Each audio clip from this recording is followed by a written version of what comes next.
Welcome to the 28storms.com tropical weather update for Saturday, July 30th. Believe it or not, but we could end up with 4 tropical cyclones for the month of July.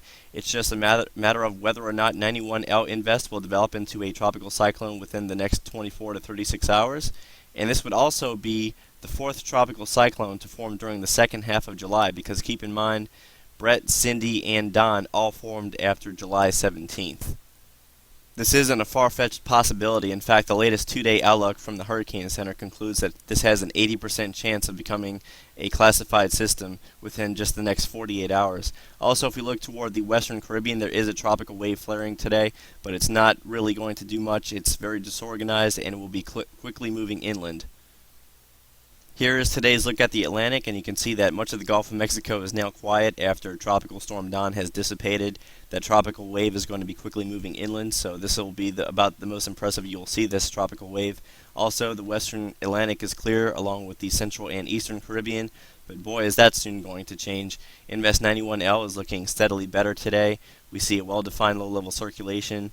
We see convection, although it is a bit elongated from east to west. It's going to take some time for it to fully consolidate. And on water vapor imagery, we're beginning to see a better poleward outflow channel. That's a really healthy indicator. Also, the equatorward outflow semicircle is looking fairly good. It looks like it's been restricted a little bit here in the last few frames. We may start to see some very slight southwest shear, but don't fully bank on it. But on the visible floater imagery, you can really see what I'm talking about. This low-level swirl here is still very elongated from west to east. If anything, it looks like we have some competing low-level centers.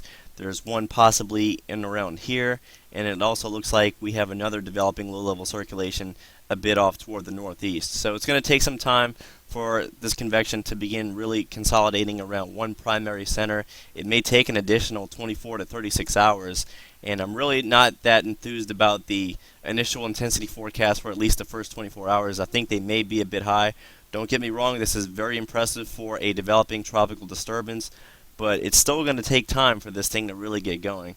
And there's really no shortage of convection. Obviously, this has a very good moisture profile. If we look on the water vapor imagery, yeah, there is some dry air along with the Saharan air layer to the north.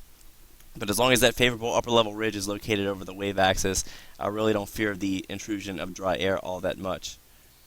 This was a microwave pass taken late this morning, and even this will still help you kind of figure out that this is still stretched out from west to east. There's really no sign of a dominant low-level center just yet. And you can also still see this occurring on the 850 millibar vorticity analysis. And this is a common trend for a lot of tropical waves that are trying to develop but are still trying to remove themselves from the intertropical convergence zone. A lot of times it's really difficult to attain a primary circulation when it's coming off an east-west low pressure boundary like that, and it's just going to be a slow process, but once it does happen, then it will be a lot easier for this thing to take off on its own. We are now taking a look at the SIMS wind shear analysis. Our tropical disturbance is now just beginning to pass 50 degrees west longitude. This is a really good pattern here with very light wind shear over the general location of the center, and we have a lot of westerly shear to the north, but that's only going to help to enhance the poleward outflow jet. And yes, there could be some southwest wind shear if the tropical disturbance begins to outrun its upper level ridge, but that's still a big if, and the models are showing a favorable pattern, or at least that's what most of the models are showing, so that's really not much of a concern right now. And this is just a quick look at the upper level divergence, and sure enough, it's really high over the tropical wave thanks to the upper level ridging. This is going to be a problematic tropical cyclone once it develops. As you can see, there's a very strong probability that this will be impacting the land masses of the Northeast Caribbean. All interests in the Lesser Antilles, but most notably the Leeward Islands, need to be paying close attention to this, as this will likely be bearing down on you as Tropical Storm Emily within just the next couple days. It looks like it will be passing through the island chain either late Monday night or Tuesday morning, and then it will more than likely go on to begin impacting interest in Puerto Rico, the Virgin Islands, and possibly even Hispaniola. So keep a close watch on things.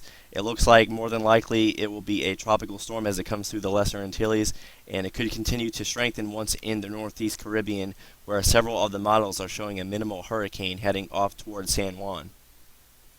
We are looking at the current mid-level pattern initialized by the GFS model. and the general location of our tropical disturbance is right around here. Now there's a couple things I want you to notice. First off, here's the Lesser Antilles. This is Puerto Rico. The main steering factor over the next 72 to 96 hours will be the Atlantic subtropical ridge located here just to the west of the Azores Islands. And you can see that the easterly flow to the south of that ridge exists all the way until you get to around 60 degrees west. So this tropical cyclone should continue heading off toward the northeast Caribbean for the next several days, and there's really no chance of it turning north beforehand unless this were to rapidly intensify into a significant cyclone. In that case, it would feel this trough a little bit sooner. As we see, there is a trough over the western Atlantic. But again, as long as this storm remains at least generally weak, and I'm talking about roughly tropical storm status, it's not going to feel that trough for at least a short-term period. So as I advance this, you will see that the model does begin to pick up on the storm more. And again, we normally don't see tropical depressions or tropical waves when looking at the mid-level analysis, but once they begin to intensify into stronger tropical storms and minimal hurricanes, we do begin to be able to see those as well. And now moving in by Monday night and into Tuesday morning, we see that the tropical storm is beginning to pass through the Leeward Island chain. And as we continue to advance this, we see more intensification as it begins to enter the northeast Caribbean along with the Virgin Islands. And also notice just how slow the storm is moving. We're now moving into the early morning of Wednesday, and yet it's still located in the extreme northeast Caribbean while beginning to bear down on Puerto Rico. Also notice if we look off toward the northwest in the general direction of Bermuda, we see that a very deep long wave trough is beginning to dive into the western Atlantic off the U.S. East Coast. And that's in response to the the south central United States ridge beginning to re-amplify here, and that's going to help pump the western Atlantic trough more toward the south here. And if that trough were to remain in place, this will more than likely steer the tropical cyclone out of the northeast Caribbean into the western Atlantic, and more than likely out to sea as currently advertised by the GFS forecast model. Now, if we observe the Canadian CMC forecast, the tropical cyclone develops. It's now a strong tropical storm here moving through the Leeward Island chain late Monday night and Tuesday morning, much like the GFS. And then by Wednesday morning, it's already plowing through Puerto Rico. Later on, it begins to clip the eastern half of the Dominican Republic. Also notice that, much like the GFS, we have a lot of long wave troughing here, but the difference between the GFS and the CMC comes more so in the medium range, as we begin to see that the ridging over the eastern United States begins to expand back toward the east as the trough lifts out. And as we finish this run, we see that the trough lifts out a lot more, and therefore we have more ridging over the top, and that's the reason why the tropical cyclone ends up closer toward the northern Bahamas and the east coast of the United States by day 6. So there's some model disagreement right there. Now we're going to look at the 12Z ECMWF with the sea level pressure overlaid on top of the 500 millibar analysis. And if you recall, if you've been watching the videos the last 2 days, you'll remember that the European hasn't really been showing any development, which is more than likely going to turn out to be incorrect in this case. But by day 1, we see that the model is beginning to pick up on the tropical wave and associated low a little bit better here. By 48 hours, it's beginning to approach the Lesser Antilles while starting to intensify just a little bit. By 72 hours, it's now moving into the far eastern Caribbean, so the timetable looks the same for all 3 models that we're looking at. And also notice by day 4, we have a lot of long wave troughing here along the east coast of the United States. And despite the fact that the European model is showing a weaker storm compared to the CMC and GFS, this long wave trough is so persistent and so strong in the European that no matter what the current intensity is of the tropical cyclone, the European is still pretty determined to get this recurved over Hispaniola, and it's more than likely over Hispaniola because it's keeping it weaker than the GFS and CMC. But like I said, despite that, it's still going to turn this storm more toward the north. And now we're looking at day 7. We can barely even see it, but it's a 1014 millibar low pressure center here. The long wave trough is still more than well intact. There's no sign of the ridge building back, unlike the Canadian CMC idea. And then obviously by day 8, we just see more persistence of the trough along the mid-Atlantic states. So anything in this type of pattern, whether it be a tropical depression or a major hurricane, would eventually recurve to the east of the United States. Now Bermuda is a different story altogether, but we're just talking about the overall scenarios here because anything beyond day 4 and 5 really becomes a big question mark.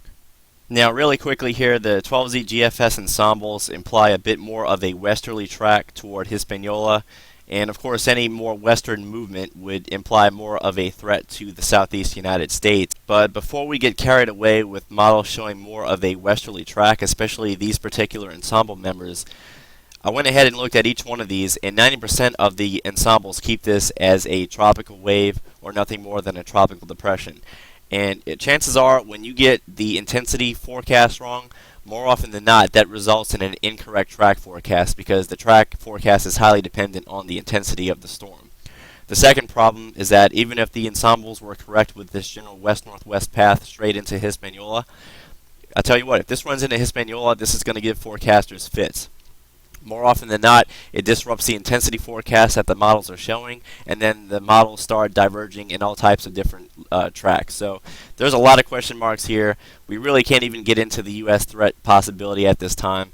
If I had to guess, I would say that once it strikes the Northeast Caribbean, it will begin to recurve away from the U.S. East Coast, but I really cannot say that with a whole lot of confidence.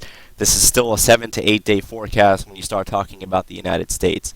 The main thing people need to take away from this video today is that more than likely, based on all the available data that we have, is that portions of the Northeast Caribbean will have tropical storm and possibly even hurricane conditions as we go into Monday night and possibly all the way through Wednesday morning if we're talking about the Dominican Republic, Virgin Islands, and Puerto Rico.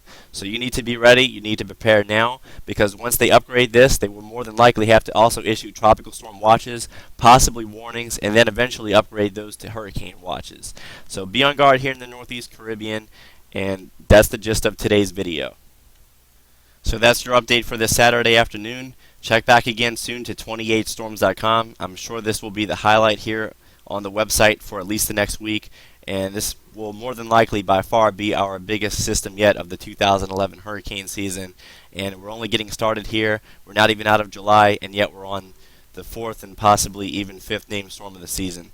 So stick with 28storms.com. We'll have more for you soon.